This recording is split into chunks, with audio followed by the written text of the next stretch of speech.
The National Weather Service in Charleston, West Virginia has issued a severe thunderstorm warning for northwestern Raleigh County in southeastern West Virginia, central Logan County in southern West Virginia, southern Boone County in central West Virginia, until 4:45 p.m. Eastern Daylight Time.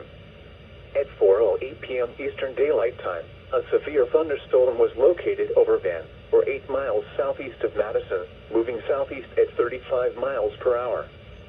Hazard, 60 miles per hour wind gusts and quarter-size hail. Source, radar indicated.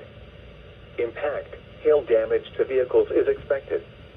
Expect wind damage to roofs, siding, and trees. Locations impacted include Logan, Chief Logan State, Van, Wharton, Bald Knob, Amherst Dale Robinette, Mount Kay Shamrock, West Logan, Mitchell Heights, Neoma, Arnett, Stickney, Blair, Sharples, Jeffrey, Printer, and Amherst Dale Robin. This includes Route 119 near mile marker 33, in between mile markers 41 and 45.